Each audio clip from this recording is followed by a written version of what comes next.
మానవా, ఏమి నీచ ప్రవర్తన? యా డ్రామా కంపెనీరా? డ్రామా కంపెనీ అనగానేమి మానవా? ఏం యాక్టింగ్ చేస్తానారా? సర్లే, మీదే ఊరు? యమలోకము. ఏంటి తోపేస్తున్నారా? ఏంటి కామెడీయా? ఏంటి దాదాగిరియా? మానవా, ఏంటి ఈ దుస్సాహసము? మా ప్రభు మీద చేతి. చిత్రగుప్త, ఈ మానవుని ఆఖరి కార్యములను లెక్కింపము. చిత్తము. ఇతగాడు ధూమపానము తాగుట వలన ఊపిరితిత్తులు పాడైనవి. ఇంకో 2-3 రోజులలో మరణించెను.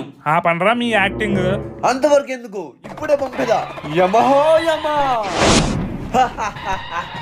యముండా. ప్రభు, నాకు దాహం వేయుచున్నది. మానవా, నేనేం మానాలి? మానవా. అరే నేనేం మానాలయ్యా? ప్రభు, మీరు ఆగండి. ఇంత స్వచ్ఛమైన తెలుగులో మాట్లాడితే వీరికి అర్థం కాదు.